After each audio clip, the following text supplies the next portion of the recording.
Test, test, test, test. Hey, what's up, Optimal Health Nation, and welcome to another episode of the Optimal Health Show. In this week's podcast, I got my good friend Dr. Daniel Chong to drop by and talk about all things vitamin C. You're going to be learning why your body needs vitamin C, what food sources are highest in vitamin C, and what are the best supplements you need to take to actually increase your vitamin C.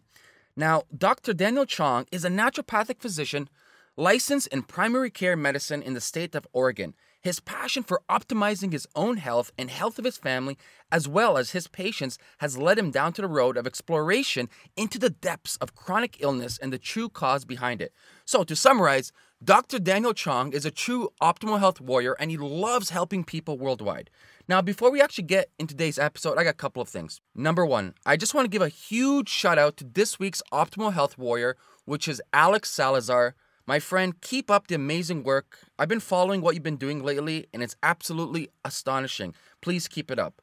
Number two, if you haven't already, please head over to iTunes, leave a review. The more reviews we have, the more people globally we can help. So, without further ado, please sit back and relax and enjoy today's amazing episode with Dr. Daniel Chong.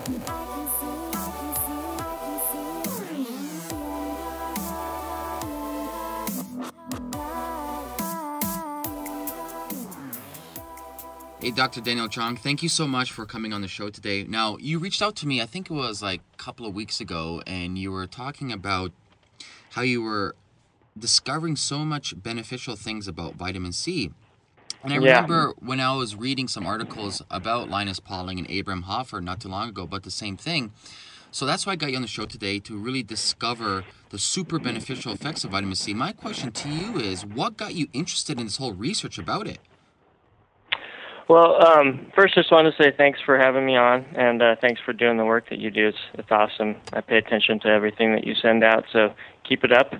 But, I've been a naturopath for a long time, work a lot with nutrition and diet, et cetera, with patients, and I've always known the general ideas about vitamin C and how it's good for the immune system and different things like that, and always sort of alluded to it with treatment plans with my patients. But I at some point along the way, I came across some information that was just astounding to me in terms of just the extent that you can use it. And so I started just learning more and more about it and reading more books and discovering these resources out there that go into the fine details of how it exactly works and how you can use it and the extent that it can help in severe infections and diseases and things like that. I also have a very strong interest in cardiovascular disease, and its role in the prevention and even treatment of cardiovascular disease is just astounding. And actually, it's tragic that it's not really known that well in the general public, because there's some pretty good information out there that suggests it may play a truly causative role, like vitamin C deficiency may play a truly causative role in the development of cardiovascular disease, and all the way to the point that some people call cardiovascular disease scurvy of the blood vessels. That's amazing. Now, don't you think that vitamin C has been covered so much already today? Is there some kind of new research that you discovered? Well, actually, it's the old research that is not. I don't find many people aware of.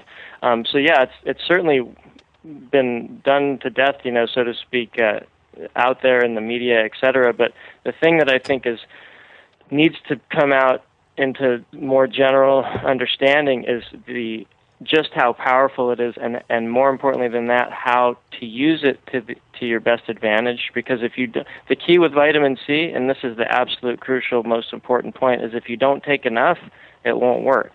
So I mean, it's gonna work. The typical definition of a vitamin is something that you need in small amounts to help some aspect of how the body functions. But vitamin C is totally different. Your needs for vitamin C can change drastically depending on what's going on with your body. And so really the information that I came across that was most astounding to me is old clinical information from certain doctors who used it extensively in their practices and just had amazing results. And that's the type of things that I read that really got me on board with trying to find everything out about it that I can. So was there anything like in particular that really stood out to you? You mean in terms of the research that you discovered, but the old research? Yeah, I would say probably if anybody wants to learn the true extent that you can use it clinically, especially acutely with infections. Everybody's worried about flus and swine flu and H1N1 and all these different things. If you look up and read about the work done by a doctor named Frederick Klenner, Klenner, he is sort of the pioneer in using vitamin C in clinical practice. There's another doctor, Dr. Cathcart, Cathcart, who basically took what Klenner was doing and continued it on. And then there's been other people since then, but they have just incredible information, and it's all, as you might expect, available on the internet. It's just that nobody's reading it. Yeah, it's fascinating stuff. There's so much information out there, but you got to be you have to be aware of it. Yeah, to give you an example, I mean, Klenner practiced back in the 60s, I believe, and he was practicing it, for example, in South, I think it was South Carolina, and there was during a few years while he was practicing, there was a polio epidemic. And most of us don't even know much about polio, myself included, to be honest, because it's such an uncommon condition. But there was an epidemic and outbreak in the town that he was in, and he literally cured over 60 cases of polio, many of which had already gone into paralysis, which is technically not supposed to happen. You're not supposed to be able to recover after that. And he used high doses of intravenous vitamin C and had an amazing track record of cures. But again, the absolute key was how much he used. And we'll get into some of that, I think, here as we go along in terms of how to figure that out. Definitely. So you mentioned before we actually started the interview that you really don't like to call vitamin C a vitamin. Why is that? Right. Well, it's a very interesting story. We'll go kind of a little bit into the history of vitamin C, or as some people like to refer to it, like ascorbic acid or ascorbate. And essentially, the way you want to think about it is every human being on the planet has, with all intents and purposes, like a vitamin C making factory in their liver that's basically missing one tiny part. So in other words, all human beings are genetically defective in terms of vitamin C production. The vast majority of animals on the planet, literally, I think it's primates, fruit bats, guinea pigs, and maybe one other type of animal are the only species on the planet that cannot manufacture vitamin C. And so from that perspective, and the reason why we can't is because we lost the ability to do so. And so technically it has almost become a vitamin for us because we lost the ability to make it. But for all these other animals, it's not a vitamin because they don't have to consume it. They can simply manufacture it inside their bodies. And so the basic theory is, and this is discussed in some of these resources that I can mention at the end, books and things like that, including Linus Pauling's work. The basic theory is that somewhere way back when, and I know that your audience has or many of your audience has a particular interest in primal humans and pre-humans and what we did and that sort of a thing. But the basic theory is that many, many years ago, early humans or pre-humans, in all likelihood, a common ancestor, we all lived in this environment that was just lush with foods that were high in vitamin C.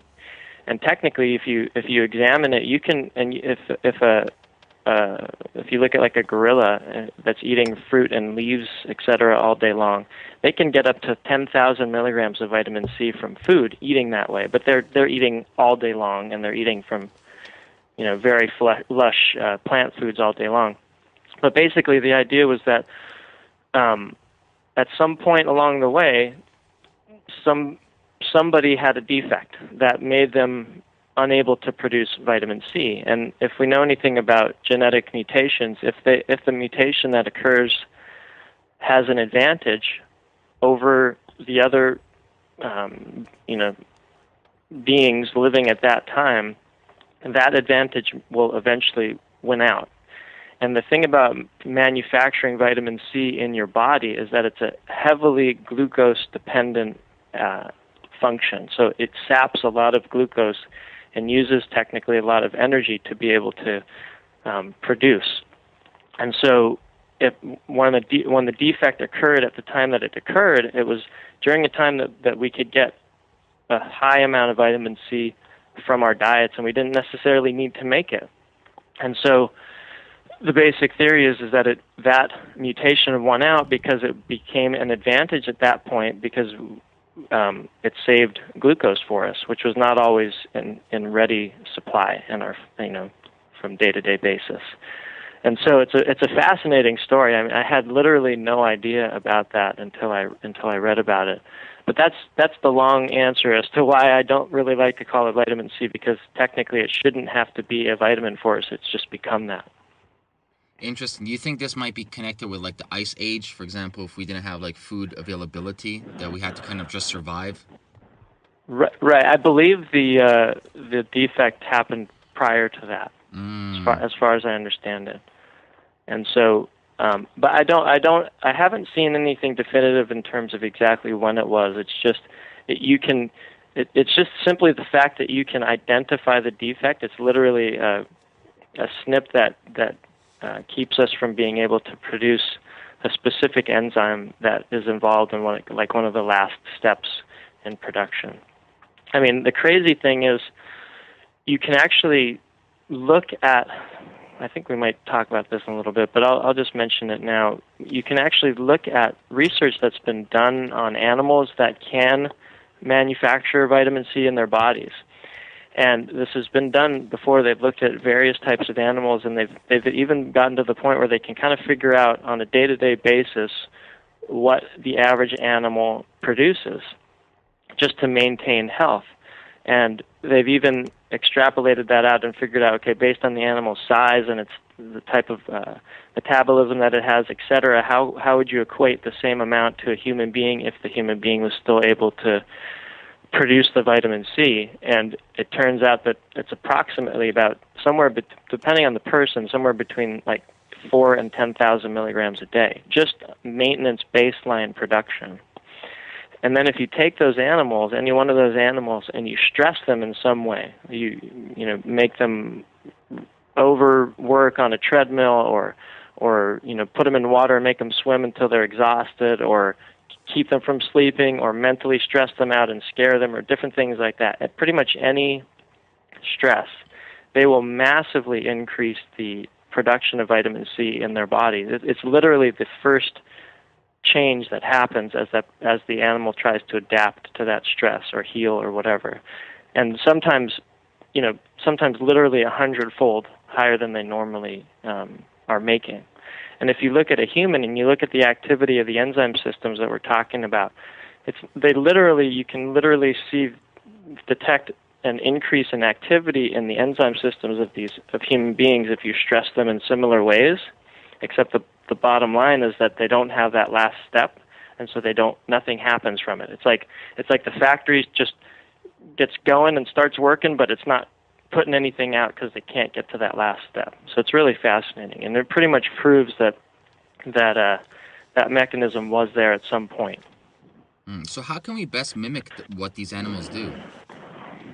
Well, that's a great question, and that's probably the most important take-home message for people to hear. And basically, the way you want to think about it, and the way that it's been described, and the best method to to do this is termed ascorbate calibration. And that's a term that was coined initially by this guy, Dr. Russell Jaffe, who's probably Jaffe, who's probably one of the world-renowned experts on this topic. But another term that has been used in the past and was used by Cathcart, who is somebody I mentioned earlier, is taking vitamin C to bowel tolerance. There's some slight differences in the technique, but the basic gist of it is that it's known that ascorbate or vitamin C has literally the widest range of individual need of any essential substance in nature. So you line up 100 people, they're all going to need different amounts. So whenever somebody comes up to me and says, well, how much vitamin C should I take? I literally tell them that they need to take however much they need. And so you have to actually determine that on an individual basis. And so this term bowel tolerance basically means you take enough vitamin C or if you take enough vitamin C in any person, you'll get to the point where you'll start getting digestive symptoms and likely some diarrhea. And that's essentially the point that every person gets to, that their body says, okay, that's enough. But the key take-home message is that amount is going to vary depending on the person. It's going to depend on their level of stress, their level of nutrition, whether or not they're sick or healthy at that moment, etc. And so you can use these techniques to determine each person's individual need based on that idea. And so this notion of ascorbate calibration, I won't go into the fine details, but essentially you pick a day where you're going to be home and near a bathroom, and you take a very high amount of vitamin C very regularly. So, for example, 5,000 milligrams every 15 minutes. And you pay attention to how much you're taking as you go along. And usually the average person within a short period of time will have what you might term a flushing bowel movement, almost like an enema. Mm. And that point, so the idea is the point at which you get to that however much it took, let's say it took 5 doses of 5,000 milligrams, so 25,000 milligrams, or to make it a bit easier with the math, let's say it took 4 doses, 20,000 milligrams, to flush. Your general day-to-day need is going to be about 75% of what it takes for you to flush. And that's the basic gist of this ascorbate calibration. And so that person that took 20,000 milligrams to get to a flushing point would then take about 15,000 milligrams on a daily basis, ideally split up at least into 2 or 3 doses. And what they'll find is, and then essentially from that point on, you want to do the test when you're not sick, because when you're sick, your tolerance for vitamin C, your gut's tolerance to vitamin C will go way up. It's like the floodgates open up and your body just sucks in all the vitamin C that you will give it.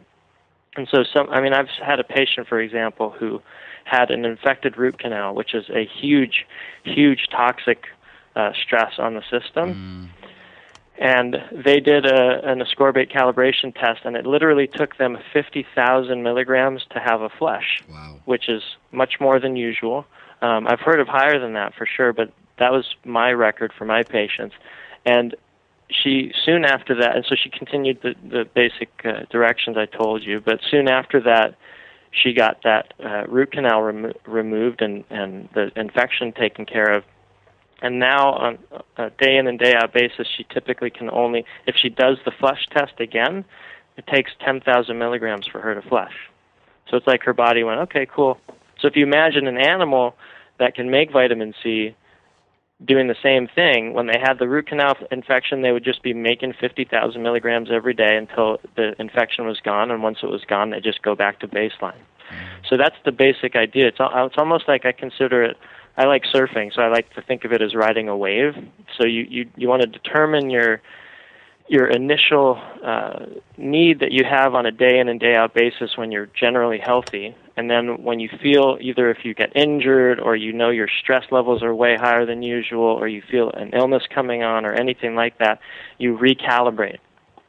and then you see what your new level is that you need, and you take that amount until that stress is gone, and then you'll go back to what you typically need to. And your body will tell you this. I mean, it's amazing. That woman that took 50,000 milligrams, soon after she got the root canal removed, when she started trying to take the amount that she had been taking, she started getting diarrhea way sooner. So your body will literally adjust for you and just sort of tell you how much you need if you're willing to do that. And it's a fascinating process. And this guy Russell Jaffe that I mentioned to you before, he did a research study on over 3,000 people, and they found that the range at which people flushed using this calibration test was between 4,000 milligrams and 200,000 milligrams. So, I mean, talk about, in terms of what I was saying before, I know you're interested in genomics and biochemical individuality, et cetera. That, from person to person, that's a potential range of 4,000 to 200,000 milligrams in terms of what a person needs. And I have a little thing I wrote down here. When in that research study, less than 5% of the people that they studied needed less than 5 grams to flush. Approximately 10% needed 5 to 10 grams to flush, and about 80% of people needed somewhere between 10 and 130 grams to flush. And then there was also 5% of people that needed more than 130 grams. So it's all over the place, and that's why, I mean, the bottom line is taking any vitamin C is better than taking none. But if you want to really get the most out of it, absolutely you have to do something like that. I agree 100%. Now, what would you say is the best form to take?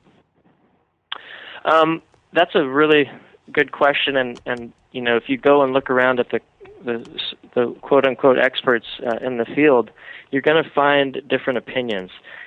And I don't profess to be as much of an expert as some of these guys out there, but I've kind of figured out my typical recommendations to patients, and it's based on some different ideas. One of the things to think about is pure ascorbic acid that's not buffered in any way is technically slightly acidic, and it also is a very efficient mineral chelator. The good thing for us is that it's better at chelating toxic minerals like lead and mercury, etc. But it does have a slightly negative effect in chelating other minerals like magnesium and zinc, etc. Very minor, but it is, if you're taking high amounts on an ongoing basis, it's probably best to take a buffered form that's not going to do that. And so I'm not a big fan of calcium, using calcium to buffer it for many reasons, but there are some what you would call multi-mineral ascorbates out there. I don't know if I don't have any financial connection to any of these companies, so I can tell you that, like, the typical brand that I use is called Potent C Guard, like Potent, the word potent, and then C Guard. That's the daily vitamin C that I recommend. It's 100% buffered, fully reduced L-ascorbate. And the other thing to think about is especially if you take vitamin C in a powdered form, it can, on an ongoing basis, long term, it can have a slightly negative effect on your tooth enamel if it's pure ascorbic acid. So if you take it in a buffered, 100% buffered form, it's not going to do that.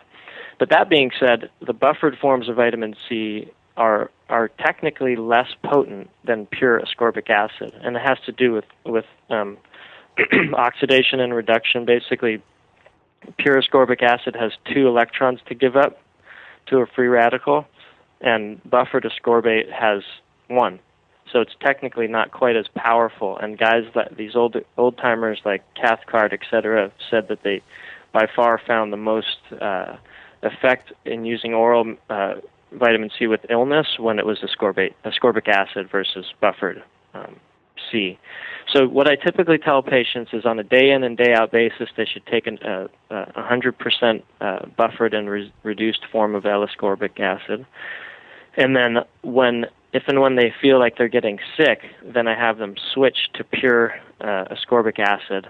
And then there's some other more newer forms. There's a form called liposomal vitamin C, and you have to be careful because have to have some really highly technical processes to properly produce that. But there's a brand that I use with patients called Lipospheric C, and it comes in these little packets.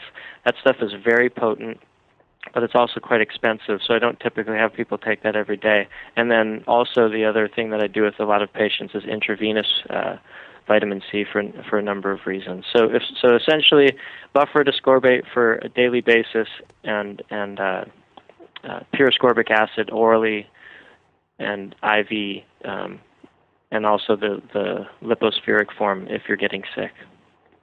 And again, the other thing to think about, sorry to interrupt you, if you start getting those classic signs, like, I think a cold's coming on, or I'm starting to feel a little bit like a flu's coming on or whatever, if you go right then and there and do an ascorbate flush, like an ascorbate calibration test, you'll potentially just abort the cold right then and there. And then you just sort of follow that wave again until your body doesn't feel like it needs that much anymore. And then, so I can't tell you how many times. I have 2 little kids. I mean, they're bringing in, who knows what into my house every day from school, et cetera. And I can't tell you how many times I've had that classic feeling where you're like, I'm going down. And I just start massively increasing my ascorbate intake, and it never happens. So I haven't had a cold or a flu in quite some time because of that. That's awesome. I'm wondering if maybe bicarbonate can be a good buffering system as well for the vitamin C. You can use that.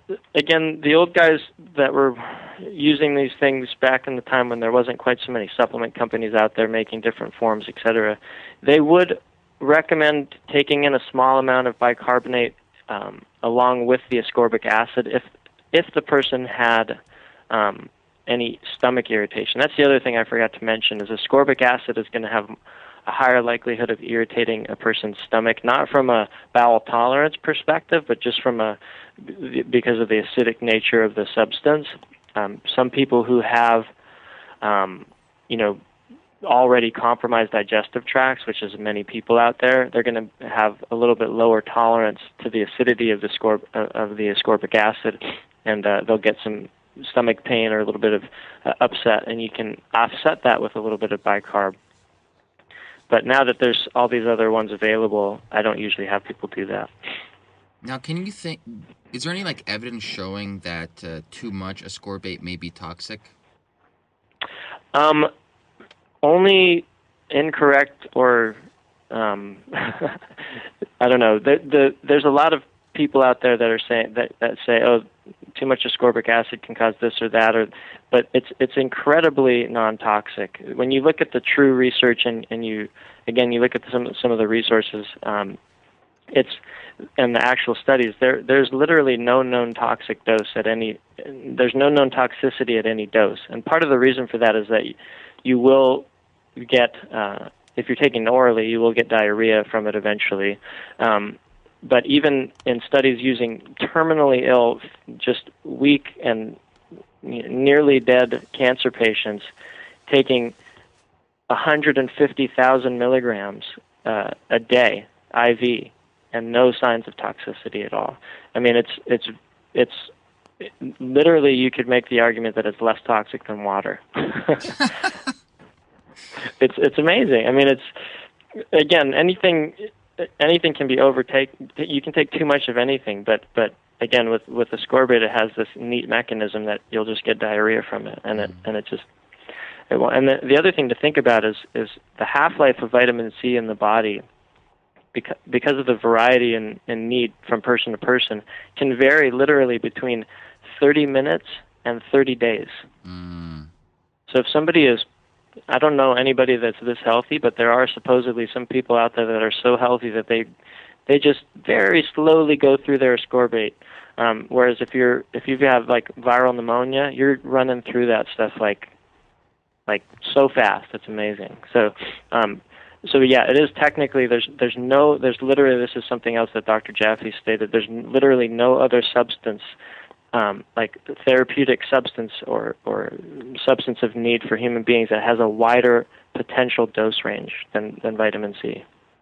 Now, What about those people who say that I can only get it from, like, I can get vitamin C just from my foods. I don't need to supplement. What's your take on that?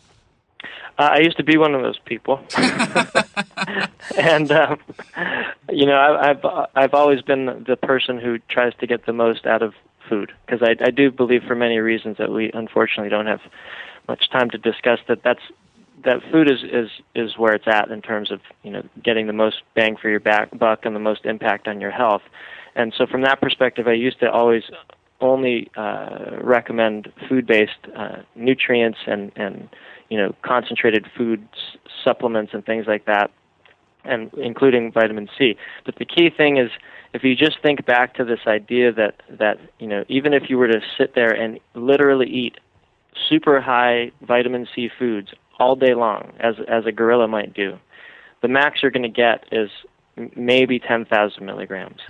And if you have an illness that requires the intake of 200,000 milligrams, you just simply can't do it. Or, more importantly, if you're an average adult in North America or the Western world or whatever, that's stressed far beyond where we're meant to be stressed on a day in and day out basis, you're going to be able to take in enough ascorbate or vitamin C from your food to not get scurvy, but you're not going to be able to satisfy your true need. And anybody can prove that to themselves by doing an ascorbate calibration test. If you do an ascorbate calibration test and you flush with 1,000 milligrams or 2,000 milligrams, then you could make the argument that if you made a concentrated effort, you could get that amount of vitamin C from your diet. But I don't know anybody that's able to do that. And then all bets are out the window as soon as an illness comes around, or an injury, or something like that. So who should be actually then considering supplementing with vitamin C? Everybody, absolutely everybody. I mean, you can rest assured that if I give it to my kids, I think it's important for everybody, and if they remember anything, they take their vitamin C every day. And I never used to be that way with them until I learned this much info. I would certainly give it to them if they got sick or whatever, but and now they don't really get sick anymore. They don't catch the colds. They get these little minor little runny noses, and then I just start loading them up, and they know it's coming. They're just like, okay, Dad, my nose is running. I need my C, and I just start loading them up, and it just goes away. It's pretty amazing. Now, have you? Pretty much anybody. That's amazing. Have you seen in the literature, though, the connection between vitamin C and glutathione? Because I've seen that vitamin C actually is responsible for recycling glutathione. Correct. It's a lot of people, probably a lot of your listeners especially, who know more than the average person, are aware of the importance of glutathione as a very powerful antioxidant, detoxifying agent, etc.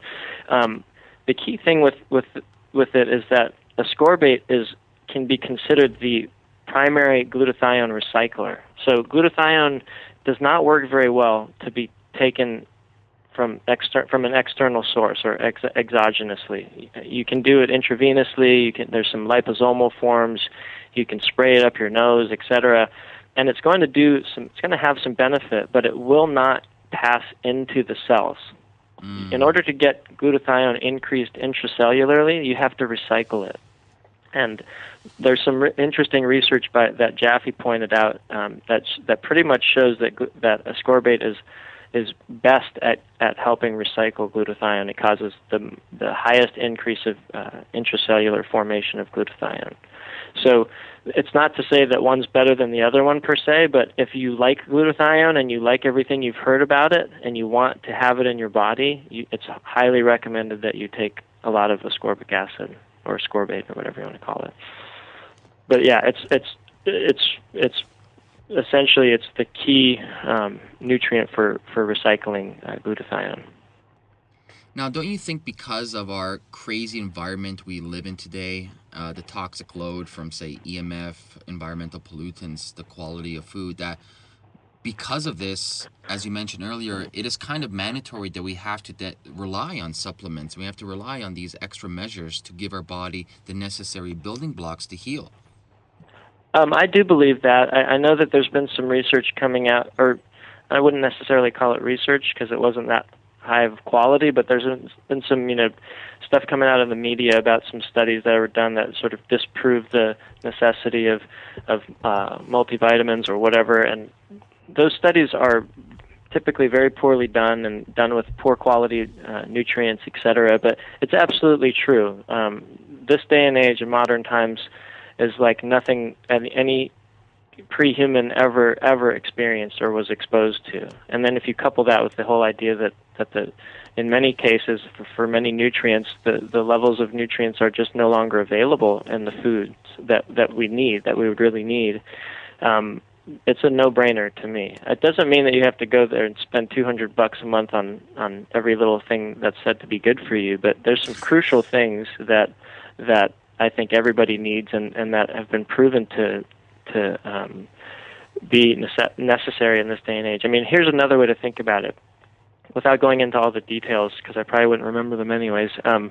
Jaffe, again, he's a brilliant guy. He talked about some research once looking at the typical average Western world day-to-day exposure of mercury and lead is at a certain point. I don't remember what it was, but it's just a sort of a typical exposure. And then he looked at how much ascorbic acid it would take to help eliminate that amount of toxic metal from your body. And what essentially the conclusion was aside, if you temporarily look past all the other super important roles that vitamin C plays in your body and its necessity for crucial things like collagen formation and immune system activity, etc., and you just simply look at its one little tiny role that it plays for helping us eliminate toxic heavy metals from our body, you need to take 2,000 milligrams a day just to make up for the average typical day-to-day exposure of mercury and lead that the average person gets. So, and again, that's excluding all the other things that ascorbic acid is used for in the body. It's literally also known to be the most utilized therapeutic substance in the body. You can't go anywhere and not find vitamin C involved. I mean, it's like ubiquitous in your entire system. It's even to the point that I just learned about this recently, when there are these little pumps in the kidneys where if your ascorbic acid levels begin to drop below a certain point in your serum, these pumps turn on and they start sucking it back up and not letting you pee it out. And the interesting, fascinating thing is that these pumps are also found in a couple of other areas in the body, including the brain, the adrenal glands, and the white blood cells. But the neat thing is that in those tissues, the pumps start sooner. So your whole body will accept a certain amount of vitamin C before the kidney pumps turn on. But it only takes about half of that amount of reduction for your brain, adrenal, and white blood cell pumps to turn on and start conserving vitamin C because it's so important. Bottom line, we need vitamin C, and then everyone should be supplementing with it every day. Right. Now, obviously, you could also make the argument that somebody who's out there eating just a total, crap diet of processed, refined junk food and nothing related to a plant or fruit of any kind or whatever, they're going to do great just to add plant foods to their diet, and partially from the vitamin C that they get, because it's like, if your car is just about out of gas and it's on fumes and you give it a little bit, it'll keep going, but if you fill it up, then it'll be able to go for quite a bit longer. So it's not to say, I don't want to sound like I'm saying, don't worry about food, just take your supplements. That's absolutely not what I'm saying. Food is first. Food is the foundation. But I do consider vitamins, I do these days put vitamin C sort of in the upper echelon of supplements that I would ever recommend. If somebody were to come up to me and say, okay, I'm only going to take one thing, what should I take? It would be a hard choice, but vitamin C would have to be considered. That's fantastic. Dr. Daniel, I want to thank you so much for coming on the show today and educating everybody about the awesome powers and beneficial effects of vitamin C. Now, where can people learn more about you? I have a website. It's just drdanielchong.com, DRDANIELCHONG.com. You can find my page on Facebook as well. I'm slowly learning how to do these things. I wish I was as good as you are about getting myself out there. But yeah, those are probably the two best ways. And there's some articles I've written, etc., that you can find just by searching my name on Google. But more importantly, just find information about vitamin C. You want to look up those guys I mentioned earlier, Klenner and Cathcart. And there's some really, really great books out there. Probably the number one earliest book is called Vitamin C, The Healing Factor, and it's by Dr. Irwin Stone. That's literally the guy who Linus Pauling learned about vitamin C from. Wow. He told Linus Pauling that he should start taking vitamin C and learn more about it. And he wrote an awesome book, and then there's some other ones that have come about since then that are great as well. And again, you can take any form of it, but one other thing I wanted to mention that's important is a lot of vitamin C these days and supplements are sourced from China, and as you might know, that leads to a high probability of contamination. And so whatever vitamin C you're taking, you want to confirm from whoever the company is that it's China-free and also GMO-free, which is a lot of lower quality vitamin C is from GMO corn. So that's important to make note of as well. That's a great tip. I'll have everything in the show notes, all the supplements we talked about, the books we talked about. Dr. Daniel's website will be there. Also, Dr. Daniel's a writer for AmeerRosic.com. He wrote an article, I think it was last week. It was anti-cancer salad. That was huge. Right. So if you haven't seen that, check that out. I'll leave it also in the show notes. But Dr. Daniel is loaded full of information. I highly recommend you go check out his site. Dr. Daniel, I want to thank you so much for coming on the show. We definitely will have you back on, maybe talking about a different supplement or some other whole foods. Till then, my friend. Sure, absolutely. Awesome, brother. Till then, have an amazing day. Okay, keep up the good work, Ameer. Thank you for what you're doing.